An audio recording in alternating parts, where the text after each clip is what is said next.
الحمد للہ رب العالمین والصلاة والسلام علی سید الانبیاء والمرسلین اما بعد فاعوذ باللہ من الشیطان الرجیم بسم اللہ الرحمن الرحیم الم تر الی الذی حاج ابراہیم فی ربہ ان آتاہ اللہ الملک اذ قال ابراہیم ربی الذی یحیی ویمیت قال انا احیی وامیت قال ابراہیم فإن اللہ یأتی بالشمس من المشرق فأت بها من المغرب فبہت الذی کفر واللہ لا یہدی القوم الظالمین صدق اللہ العظیم۔ احباب دی وقار، آج ہمیں سورہ بقرہ کی آیت نمبر 298 پڑھنے کی سعادت حاصل ہو رہی ہے۔ اس آیہ بینہ میں خالق لم یزل نے حضرت سیدنا ابراہیم خلیل اللہ علیہ السلام کا جو اس وقت کے بادشاہ نمرود کے ساتھ مکالمہ ہوا، مناظرہ ہوا، اس کا یہاں پہ اللہ جل شانہ نے تذکرہ فرمایا کہ کس انداز سے حضرت سیدنا ابراہیم علیہ السلام نے دلائل پیش فرمائے اور کس انداز سے وہ جو نمرود تھا اور کافر تھا، رب تعالیٰ نے اسے شرمندہ فرمایا اور اسے ذلیل و رسوا فرمایا۔ اس کا تذکرہ یہاں پہ ارشاد فرمایا، الم تر الی الذی حاج ابراہیم فی ربہ ان آتاہ اللہ الملک۔ اے محبوب، کیا آپ نے نہ دیکھا اسے جو ابراہیم سے جھگڑا اس کے رب کے بارے میں اس پر کہ اللہ نے اسے بادشاہت دی تھی، کہ وہ شخص جسے رب تعالیٰ نے بادشاہت دی تھی وہ حضرت سیدنا ابراہیم علیہ السلام سے ان کے رب کے بارے میں جھگڑ پڑا۔ اس کے بارے میں آتا ہے کہ حضرت سیدنا ابراہیم علیہ السلام کے دور اقدس کا جو بادشاہ تھا وہ نمرود نامی شخص تھا، اور اس کے بارے میں کہا جاتا ہے کہ یہ وہ پہلا بادشاہ ہے کہ جس نے سب سے پہلے بادشاہت والا لباس پہنا، تاج پہنا اور اپنی رعایا کے اوپر ظلم کیا اور اس نے خدائی دعویٰ کیا۔ یہی وہ پہلا بادشاہ ہے کہ اللہ تعالیٰ نے دنیا کے اندر 4 بندوں کو ایک ہی وقت میں پوری دنیا کے اوپر بادشاہت دی۔ تو ان 4 بندوں میں سے پہلا یہ نمرود ہے کہ جسے اللہ نے پوری سرزمین پر بادشاہت عطا کی تھی۔ یہ 4 قسم کے لوگ ہیں جنہیں اللہ نے پوری زمین پہ بادشاہت دی تھی۔ ان میں سے 2 مسلمان ہوئے ہیں اور 2 کافر ہوئے۔ مسلمانوں میں سے ایک حضرت سیدنا سلیمان علیہ السلام ہیں اور دوسرے سکندر ذوالقرنین ہیں۔ ان دونوں کو رب تعالیٰ نے پوری روئے زمین کی بادشاہت دی۔ اور جو کافر ہیں، کافروں میں سے ایک نمرود ہے جو حضرت سیدنا ابراہیم علیہ السلام کے دور میں تھا، اور دوسرا بخت نصر نامی ایک شخص تھا جس کا لقب شداد بن عاد ہے، جسے شداد کے نام سے یاد کیا جاتا ہے۔ یہ جو 2 شخص تھے، نمرود اور شداد یا بخت نصر، انہوں نے بھی پوری دنیا کے اوپر حکمرانی کی۔ تو ان میں سے پہلے نمبر پر جن لوگوں نے پوری دنیا پہ حکمرانی کی، یہ نمرود نامی شخص تھا۔ اللہ تعالیٰ نے اسی کا تذکرہ فرمایا کہ ان آتاہ اللہ الملک، اللہ نے اسے بادشاہت عطا کی، اور بادشاہت کے گھمنڈ میں آ کر، تکبر میں آ کر اس نے خود ہی خدائی دعویٰ کر لیا۔ اللہ تعالیٰ نے اسے 800 سال سے زائد عمر عطا فرمائی اور کم و بیش 800 سال اس نے حکمرانی کی ہے۔ ان میں سے جو اس کے پہلے 400 سال تھے وہ اس نے اپنے تئیں کافرانہ انداز سے بڑی شان و شوکت کے ساتھ اپنی بادشاہت کی، لیکن جو آخر والے 400 سال تھے وہ حضرت سیدنا ابراہیم علیہ السلام کے ساتھ مخالفت کرنے کی وجہ سے انتہائی ذلت اور رسوائی کا اسے سامنا کرنا پڑا۔ یہی وہ بادشاہ ہے جس کے بارے میں مشہور ہے کہ جسے رب تعالیٰ نے مچھر کے ذریعے عذاب میں مبتلا کیا اور 400 سال مچھر اس کے دماغ کے اوپر بیٹھا رہا اور اس کے دماغ کو کاٹتا تھا، جس کی وجہ سے یہ تڑپتا تھا، تکلیف ہوتی تھی۔ یہی وہ بادشاہ ہے کہ پہلے جب لوگ اس کے دربار میں آتے تھے تو اس کے دربار کا حکم اور آرڈر یہ تھا کہ جو بندہ بھی آتا وہ پہلے اسے سجدہ کرتا، پھر اپنے دیگر معاملات کرتا تھا۔ لیکن یہی وہ بادشاہ ہے کہ رب تعالیٰ نے اسے اتنا ذلیل و رسوا کیا کہ بعد میں اس کے دربار کا ادب یہ بن گیا تھا کہ جو بندہ بھی آتا تھا پہلے اس کے سر میں 2-4 چھتر مارتا تھا، جوتے مارتا تھا، اور پھر وہ وہاں پہ مجلس میں بیٹھتا تھا۔ وجہ یہ تھا کہ جو مچھر اللہ نے اس کے اوپر مسلط فرمایا تھا وہ مسلسل اس کے دماغ کو کاٹتا تھا اور اس کی وجہ سے اسے انتہائی تکلیف ہوتی تھی، اور جب اوپر سے کچھ دمک پہنچتی تھی تو وہ مچھر تھوڑی دیر کے لیے ٹھہر جاتا تھا۔ تو اس لیے اس کے دربار میں لوگ مختص ہوتے تھے کہ جب بھی مچھر کاٹنا شروع کرتا تھا تو وہ اوپر سے سر کے اوپر جوتے مارتے تھے، جس کی وجہ سے اسے قدر سکون ملتا تھا۔ اب یہاں پہ اللہ تعالیٰ کی قدرتوں کا اظہار دیکھیں نا، کہ ایک بندہ جسے پوری زمین کی بادشاہت عطا کی گئی ہے، اگر وہ اللہ کا شکر ادا کر لیتا تو رب تعالیٰ نے بڑے انعامات سے نواز دینا تھا۔ اس کے بارے میں آتا ہے کہ جب حضرت سیدنا ابراہیم علیہ السلام کے ساتھ اس کا مناظرہ ہوا تو بعد میں رب تعالیٰ نے ایک فرشتہ بھیجا اس کے پاس انسانی شکل میں، اور اس فرشتے کے ذریعے رب تعالیٰ نے اسے پیغام دیا کہ اللہ جل شانہ کی وحدانیت کا اقرار کر لو، اپنے خدائی دعوے سے باز آ جاؤ، رب تعالیٰ تمہاری سلطنت کی حفاظت کرے گا۔ لیکن اس نے غرور میں آ گیا، گھمنڈ میں آ گیا، کہنے لگا میں ہی رب ہوں، اور کون سا رب ہے نعوذ باللہ من ذالک جو میری بادشاہت کی، میری سلطنت کی حفاظت کرے گا۔ تو وہ رب تعالیٰ نے فرشتہ 3 مرتبہ اس کے پاس بھیجا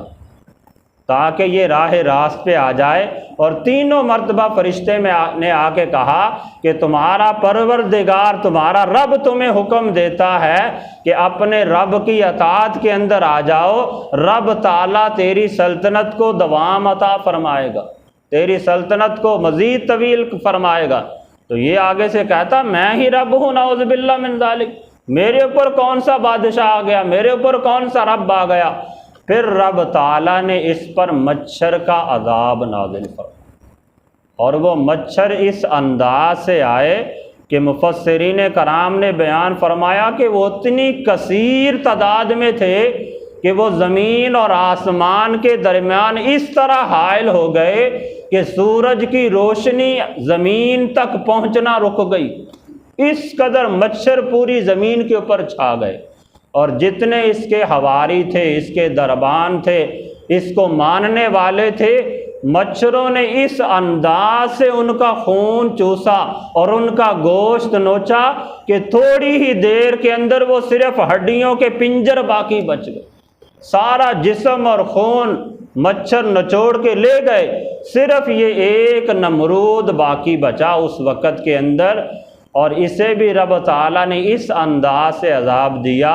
کہ ایک مچھر کو حکم دیا، وہ اس کے ناک میں داخل ہوا اور جا کے سیدھا دماغ کے مغز پہ بیٹھ گیا، اور پھر 400 سال تک اسے اس انداز سے رب تعالیٰ نے ذلیل کیا کہ جو بھی آتا تھا اسے جوتے مارتا تھا، پھر اسے کوئی عقل ٹکانے آتی تھی اور یہ کسی کی بات سنتا تھا۔ تو اس کا یہاں پہ اللہ جل شانہ نے تذکرہ فرمایا کہ الم تر الی الذی حاج ابراہیم، اے پیارے حبیب کیا آپ نے نہیں دیکھا اس بندے کو، اس شخص کو کہ جس نے حضرت سیدنا ابراہیم علیہ السلام سے جھگڑا کیا فی ربہ، ان کے پروردگار کے بارے میں، رب تعالیٰ کے بارے میں، ان آتاہ اللہ الملک، بائیں طور کہ اللہ نے اسے بادشاہت دی تھی۔ چاہیے تو یہ تھا کہ اللہ نے اتنی بڑی سلطنت دی، اتنی بڑی بادشاہت دی تو بندہ اللہ کا شکر ادا کرتا، لیکن اس نے تکبر کیا، غرور کیا، گھمنڈ کیا، تو اللہ کا شکر گزار بننے کی بجائے خود ہی خدائی دعویٰ کر بیٹھا۔ اور پھر وقت ایک ایسا آیا کہ جب حضرت سیدنا ابراہیم علیہ السلام کا دور آیا تو مفسرین کرام نے بیان فرمایا کہ پہلے حضرت سیدنا ابراہیم علیہ السلام نے ان کے بتوں کو توڑا۔ جب نمرود کے دربار میں پیش کیا گیا تو اس وقت بھی اللہ تعالیٰ نے حضرت سیدنا ابراہیم علیہ السلام کو فتح عطا فرمائی، اور اس وقت کا جو بادشاہ نمرود تھا اسے ذلت اور رسوائی کا سامنا کرنا پڑا۔ پھر ایک وقت ایسا آیا کچھ ہی دنوں کے بعد، اس واقعہ کے کچھ دنوں کے بعد اس علاقے کے اندر قحط سالی پیدا ہو گئی۔ اب یہ چونکہ بادشاہ تھا، سارا غلہ اس نے جمع کر کے رکھ لیا، لوگ اب اس کے پاس غلہ لینے کے لیے آتے تھے تو جو بھی آتا تھا یہ اسے سجدہ کرواتا تھا اپنے لیے اور پوچھتا تھا تمہارا رب کون ہے۔ لوگ بیچارے مجبور تھے، جو اسے نہیں بھی مانتے تھے وہ بھی بدل نخواستہ کہہ دیتے تھے تو ہی ہمارا رب ہے۔ اب لوگ تو کہہ دیتے تھے، اسے سجدہ کر دیتے تھے، غلہ لینے والوں میں سے حضرت سیدنا ابراہیم علیہ السلام بھی آ گئے۔ جب آپ سے نمرود نے پوچھا کہ تمہارا رب کون ہے تو حضرت سیدنا ابراہیم علیہ السلام نے آگے سے صاف ارشاد فرما دیا، ارشاد فرمایا ربی الذی یحیی و یمیت، میرا رب تو وہ ہے جو زندہ کرتا ہے اور مارتا ہے۔ حضرت سیدنا ابراہیم علیہ السلام نے اس کو رب ماننے سے انکار کر دیا، اس کو رب ماننے سے انکار کر دیا۔ اسی کا یہاں پہ اللہ تعالیٰ نے تذکرہ فرمایا، ارشاد فرمایا اذ قال ابراہیم، جب حضرت سیدنا ابراہیم علیہ السلام نے اس نمرود کے دربار میں اس سے کہا ربی الذی یحیی و یمیت، میرا پروردگار تو وہ ہے، میرا رب تو وہ ہے جو زندہ کرتا ہے اور مارتا ہے، جو لوگوں کو حقیقی معنوں میں زندگی عطا فرماتا ہے اور لوگوں کو موت کے اندر مبتلا کرتا ہے۔ اب اس کے دماغ کے اندر یہ بات نہ آئی، سلطنت کا، بادشاہت کا غرور تھا، کہنے لگا قال انا احیی و امیت، کہنے لگا میں بھی لوگوں کو زندہ کرتا ہوں، میں بھی لوگوں کو مارتا ہوں۔ اس نے جیل میں سے 2 بندوں کو بلایا، ایک بندہ ایسا تھا کہ جس کے اوپر حکم ہو چکا تھا کہ اسے قتل کر دیا جائے گا، سزائے موت ہو جائے گی اسے، اور جس کے بارے میں عدالت کی طرف سے، قاضی کی طرف سے یہ فیصلہ ہو چکا تھا کہ اسے رہا کر دیا جائے گا، تو اس نے جس کو رہا کرنا تھا اسے قتل کروا دیا اور جسے قتل کروانا تھا اسے چھوڑ دیا۔ کہنے لگا دیکھو یہ کام تو میں بھی کر سکتا ہوں کہ جس نے زندہ رہنا تھا میں نے اس کو مار دیا اور جس نے مرنا تھا میں نے اسے زندہ چھوڑ دیا۔ حضرت ابراہیم علیہ السلام نے اس بات پر اس پہ مزید جرا نہیں کی، حالانکہ آپ بات کر سکتے تھے، اور ہر ذی شعور بندہ اسے سمجھ رہا ہے کہ یہاں پہ زندہ کرنے اور مارنے سے مراد یہ نہیں ہے کہ بندہ کسی کو قتل کر بیٹھے، اس نے تو اور زیادہ ظلم کر دیا کہ جو رہا ہونے والا تھا اسے نہ حق قتل کر دیا۔ حضرت ابراہیم علیہ السلام نے دلیل رب تعالیٰ کے وجود پر دے رہے تھے اور اللہ تعالیٰ کے اپنے رب ہونے پہ دے رہے تھے، اور نمرود کی ربوبیت کا رد فرما رہے تھے، تو آپ نے اسی مثال کا انداز بدلا، اپنے جو نظریہ تھا اس کا انداز بدل کے دوسری دلیل اور دوسری مثال دیتے ہوئے ارشاد فرمایا، قال ابراہیم، حضرت ابراہیم علیہ السلام نے فرمایا، فَإِنَّ اللَّهَ يَأْتِي بِالشَّمْسِ مِنَ الْمَشْرِقِ فَأْتِ بِهَا مِنَ الْمَغْرِبِ۔ آپ نے فرمایا میرا پروردگار تو وہ ہے جو سورج کو ہمیشہ مشرق سے نکالتا ہے اور مغرب کی طرف لے جاتا ہے۔ تو اگر اپنے آپ کو رب سمجھتا ہے، اپنے آپ کو بڑا بادشاہ سمجھتا ہے، تو صرف ایک مرتبہ ہی سورج کو مغرب سے طلوع کر کے دکھا۔ اب جب حضرت ابراہیم علیہ السلام نے یہ بات فرمائی نا تو وہ کافر وہاں پہ گھبرا گیا۔ اب وہ ایسا کیسے کر سکتا تھا؟ یہ تو یقیناً کائنات کا خالق و مالک ہی ایسا کر سکتا ہے۔ تو پھر وہ گھبرا گیا، لاجواب ہو گیا، ذلیل و رسوا ہو گیا۔ رب تعالیٰ نے اس کا تذکرہ فرمایا، فَبُہِتَ الَّذِي كَفَرَ، پس وہ کافر حیران ہو گیا، اس کے ہوش اڑ گئے۔ اور وَاللَّهُ لَا يَهْدِي الْقَوْمَ الظَّالِمِينَ، اللہ تعالیٰ کافر کو کبھی بھی راہ نہیں دکھاتا، اللہ تعالیٰ ظالموں کو کبھی سیدھی راہ نہیں دکھاتا۔ جب اس طرح سے یہ ذلیل و رسوا ہوا تو اس کے بعد پھر رب تعالیٰ نے ان کے اوپر مچھروں کا عذاب نازل فرمایا، جو اس کے درباریوں کو تو فوری طور پہ چٹ کر گئے، ان کا گوشت اور ان کا خون فوراً فنا کر گئے، اور اسے رب تعالیٰ نے ایسی ذلت عطا فرمائی کہ 400 سال تک یہ ذلیل و رسوا ہوتا رہا۔ تو احباب دی وقار، یہاں پہ ہم سب کے لیے بھی بہت بڑا درس ہے کہ رب تعالیٰ اگر چاہے تو پوری زمین کے بادشاہ کو ایک لمحے میں ایسا ذلیل و رسوا فرما دے اور لوگوں کے لیے ایسا درس عبرت بنا دے کہ قیامت تک لوگ اسے یاد کر کے عبرت پکڑتے رہیں۔ اور ہم لوگوں کے چھوٹے چھوٹے عہدے اور چھوٹی چھوٹی بادشاہتیں اللہ کی بارگاہ میں کیا مجال رکھتی ہیں؟ آج معاشرے میں دیکھا نا احباب نے، جسے تھوڑا سا عہدہ مل جائے، اچھی ملازمت مل جائے، جس کے پاس تھوڑا سا پیسہ آ جائے، وہ پھولا نہیں سماتا،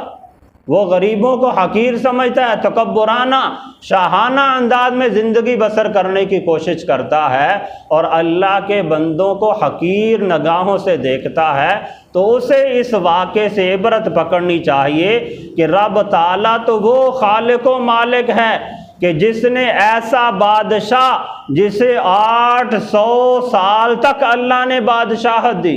اور کسی ایک ملک کی، ایک شہر کی بادشاہت نہیں، پورے روئے زمین پہ بادشاہت ہے، پوری دنیا کی لوگ اس کی اطاعت کرنے والے ہیں۔ لیکن رب تعالیٰ جب اسے ذلیل کرنا چاہتا ہے تو دنیا کی سب سے حقیر ترین، کمزور ترین مخلوق میں سے ایک مچھر کے ذریعے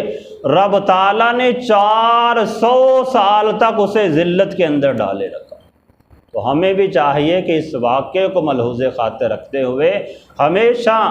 عاجزی و انکساری کا پیکر بنے رہیں۔ اگر اللہ نے کوئی مال دے دیا، کوئی اچھی گاڑی دے دی، کوئی عمدہ گھر دے دیا، اچھی ملازمت دے دی، کسی علاقے کی اللہ تعالیٰ نے سربراہی دے دی، تو بندے کو تکبر نہیں کرنا چاہیے، بلکہ اس بات کو ملحوظ خاطر رکھتے ہوئے ہمیشہ رب تعالیٰ سے ڈرتے رہنا چاہیے، اور اللہ تعالیٰ کا شکر گزار بندہ بن کے اللہ کی مخلوق کی خدمت کرتے رہنا چاہیے۔ پھر رب تعالیٰ دنیا میں بھی عزت دے گا، آخرت میں بھی عزت عطا فرمائے گا۔ ورنہ رب تعالیٰ چاہے تو ایک لمحے میں مال کھینچ لے، ایک لمحے میں عہدہ بندے کا رب تعالیٰ کھینچ لے، ایک لمحے میں کوٹھیاں، کاریں، بنگلے سب کچھ فنا کر دے، اور رب تعالیٰ ایک لمحے میں بندے کو ایک ایک لقمے کا محتاج کر دے۔ اللہ تعالیٰ ہم سب کو عقل سلیم عطا فرمائے، اور اللہ تعالیٰ ہمیں قرآن و سنت کا فہم عطا فرمائے۔